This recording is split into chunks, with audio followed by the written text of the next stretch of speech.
Hey guys, Thomas from Team Sakurazo here. Come at you guys with 5 cards to have in your trade binder for September. And I know what you guys are thinking. Saki, where has this series been? I've been eagerly anticipating it month after month, and you keep dismissing us. I understand. Well, unfortunately, I've had to do a lot of top 5 videos, and I wasn't able to put this in, so it had to take the back seat. But I was able to come back with not only more passion for this series, but a little bit of new insight as well as how to find 5 cards that nobody's really talking about that are actually fantastic pickups. For those who are new to this series, I'm going to give you guys a quick rundown. I tell you guys 5 cards to invest in, ranging from all sorts of different prices and all sorts of different reasons, so that you don't put all your eggs in one basket. And this series has caused cards to spike, cards to get bought out, so I have a pretty good track history. So if you guys enjoy my mark watches and these kinds of videos, make sure to smash that like button. If I get 120 likes on this video, I will do another episode of this before October 15th. So you guys will get 2 in October instead of just the 1. If you guys aren't subscribed, hopefully today's your subscription. If you're buying any cards off TCG Player, please my link down in the description below. Like any of the top 5. It helps out the channel to no additional cost to you, and I always appreciate it. And that works on everything. It doesn't just have to be Yu-Gi-Oh! If you guys are a YouTube channel member, thank you so much for supporting me. Why you chose to give me money out of not just other YouTubers, but YouTubers in general, I don't know, but hey, thank you for choosing me at the very least. If you guys are considering being a YouTube channel member, I did change the rewards a little bit so that they're more appealing. Go check it out, or if not, completely cool. And we're gonna get right into this video. So, the first card I have here is Zoodiac Chakanine, ultra rare. Now, the reason I'm telling you guys to pick this up is because we have just gotten a ban list recently. And since it's been 3 weeks, a lot of people who usually buy out cards for the ban list, a lot of ban list hype, either YouTubers do it or, people just buy out stuff because they think it's really good. A lot of people aren't looking at ban list cards right now, which is the exact reason why you should be looking at ban list cards, because you could get them really low before people start inflating the market with them when we get our ban list season in 2, 3, or 4 months. Konami rolls in mysterious ways. So why Zoodiac Chakanine Ultra, you might be asking? Well, Zoodiac has a lot of cards banned, like Trident, Barrage, and there's a lot of cards that could come off the list that will help Zoodiac, not only including those 2. Now, the reason you guys should get Chakanine is because it is essential to the combo, especially if the deck comes back. Zoodiac was so strong that with 1 Barrage and 1 Trident, they were able to become a tier 1 deck through a card called Zeus alone. And they were even getting some play elsewhere, and it was insane. So Konami decided, hey, these cards are way too strong. However, since it's been a while since they've got banned, they could come off the list, or people could potentially hype them off to come off the list, and all Zoodiac cards just start spiking to the moon. Zoodiac Chakanine was a $1 card at one point when I told people to get it, and it spiked all the way up to $16 from a buyout at one point, settling around 10. And right now, currently, it is only $3 for a first edition near mint, but it doesn't have too many listings, as well as it doesn't have any desirable reprint.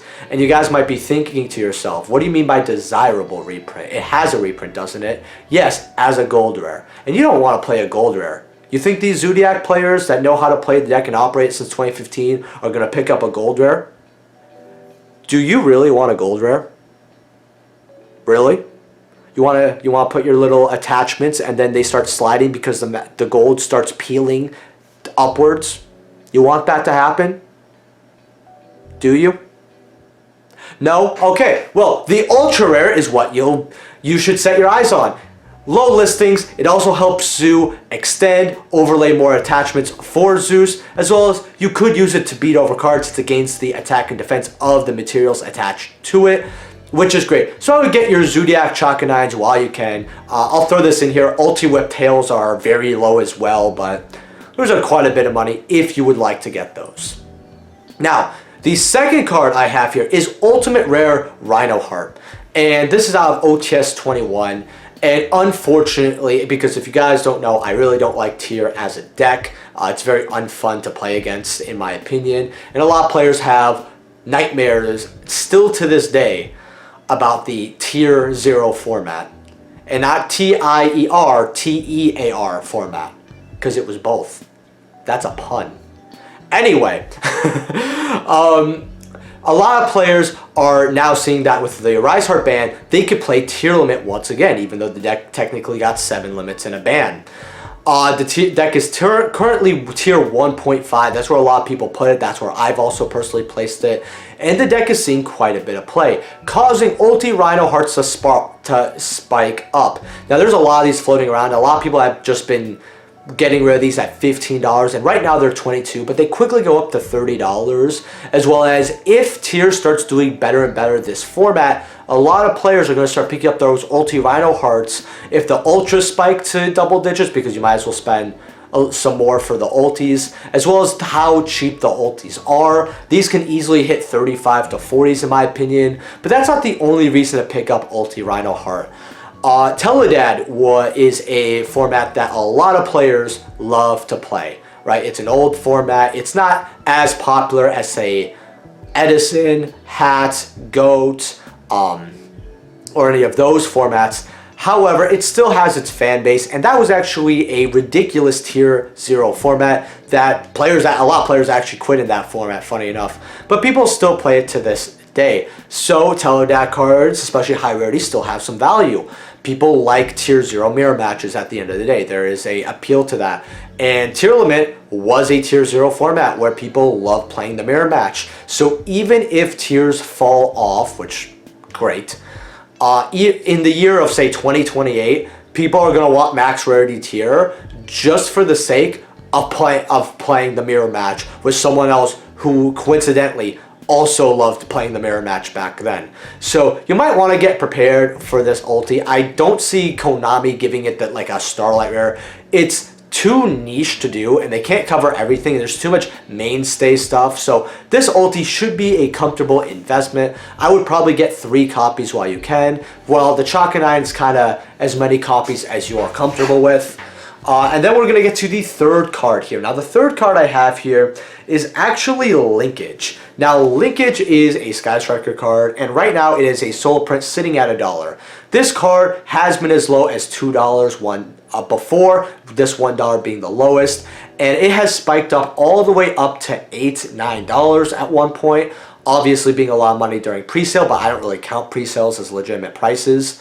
So this card has spiked about 2 or 3 times, especially because Striker is a fan favorite deck. It's extremely loved here, however, it is probably the OCG's favorite deck, or one of their favorite decks of all time. Being a solo print and seeing how Striker in the right hands can do extremely well in any format under the right player means that we could see a top 32 Striker deck that could win an event, or a top 4 easily, and people are like, wow, I should play Striker, especially since it's very budget. And with Linkage being as low as it is, I could see this card quickly going up to a $4 or $5. I would pick up a couple sets of this card while you can. The ban list also helped Striker because Ray is not getting banished with Arise Heart. Bystials, which has hurt Sky Striker and Eldritch immensely, has benefited Striker since, hey, we have 1 Magna Hut to worry about, Kashtira banishing our graveyard, we don't have to worry about that as much, especially with Kashtira going kind of bye-bye. With Tier Limit, I'm not going to sit here and give you some copium that the mills are good, that they're really not. But look, if you mill 1 Ray or a Rose, it's really Gucci, and at least you'll have your spells in the grave, at the very least. So, and it could possibly beat Tier. So it all depends, again, on the pilot. It's a fan favorite deck, and unless Konami reprints this card, I only see it getting bought out over time eventually in multitudes, because it's it's like Rescue Ace, where the card's just going to keep getting bought out randomly. Go get your copies while you can. Also a very cool looking card. Now the fourth card I have here is actually something where I was looking at the market, and I don't even know how I came across it, but to see these fallen from grace so badly is crazy. We're going to move to another deck from Power of the Elements, and that is Sprite here. And you guys might be thinking, why are you talking about Sprite? Well, Sprite got a lot of cards it up in value because there's a lot of ways to play Sprite, and then the multiple ban lists that say hit frogs gave Sprite multiple different ways that they needed to play the deck. And one of the buyouts that Sprite caused was Wind Up Kitten Ultimate Rare. This card for first editions went as high as $50-ish, with unlimiteds being about $40, highest at one point. Now, to see this card fall from a unlimiteds are $3 to $4, first sets are about $5 to $6 here, is absolutely crazy. If you don't know what Wind Up Kitten does, it lets you bounce a monster from your opponent's field to the hand, and it is whenever it hits the field, you can activate this effect. So if you're able to loop this card or summon it twice, that is 2 bounces. It helps Sprite break the board because it forces either an interrupt, and you could keep reusing that interrupt, which is really, really nice. It's also a level 2, and we know that level 2s could be really good. I have seen other level 2 decks try to incorporate this card in the deck, and a card like this can easily skyrocket in the future if it is used again, or if Sprite decide to pick this up again, because it's still a card that is viable in Sprite. But there's also another reason, which actually preludes to the ban list. Wind-ups are a old school classic archetype. It has quite a bit of fans. I'm not going to call it a fan favorite per se, but it's definitely not niche and forgotten. And the ban list certainly agrees with me. See how, as we have Wind-Up Carrier banned there for probably, I want to say, half of Yu-Gi-Oh's lifetime, maybe at this point. I think it got banned in like 2011. It's been like 12 years somehow, 12, 13. This card, Konami's going to get rid of it on the ban list once they really remember what Carrier is.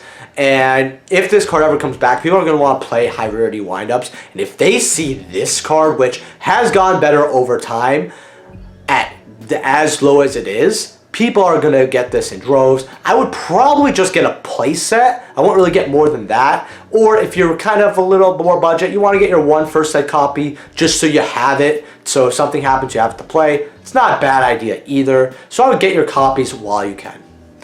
And now the last card I have here. And before I say that, if you guys want to get any merchandise Yu-Gi-Oh related, like some binders, hats, keychains, oversleeves, or any other cool Yu-Gi-Oh merchandise, go check out Tapio Cards, which is in the description below. If you guys use code SAKI, you get 5% off of your purchase, and it helps support the channel. Really, really awesome. My favorite stuff is the Madolche oversleeves personally, and they're coming out with cool Edison stuff, like their Dandy deck box, which is just amazing. Go check them out while you can. And the last card I have for your 5 cards to have in your trade binder is Blackwing Armor Master Quarter Century, the promo that we've just received at $2 to $3 a pop. Now, even though I don't like them reprinting Starlight Rares, even when the said Starlight Rares were pretty cheap and didn't even have a year to breathe, that argument is neither here or there. It's still an amazing looking card and still a great pickup. Now, the reason why I'm telling you guys to grab this is because this card has been expensive for so long for a number of factors, with the premium gold being one of the cheapest versions, going all the way up to $20 at one point, up to the secret rare from Legendary Collection 5Ds going towards $50. And I don't even want to talk about the ulti, because I actually had to get rid of the ulti for some cards to play when they were $35, and I had a first edition near mint, and I regret it fully. But except for my regrets here, the reason why this card is good to grab is because Edison format is getting more and more popular, and that's one of the reasons why Blackwing Armor Master was disappearing. Every listing, every rarity that it has, even though it had quite a few reprints throughout its lifetime, and they were reaching these extraordinary numbers because Edison, players new to Edison, I'm going to say, are most likely going to play Blackwings out of, like, I'd say there's 3 decks they're most likely going to play as their first deck or go to, and one of them is Blackwings. It's very popular. You have a lot of people who love Crow from the anime or Blackwings from 5Ds that want to play this as well. You have people who became fans of Crow through Arc V, since he was a character there.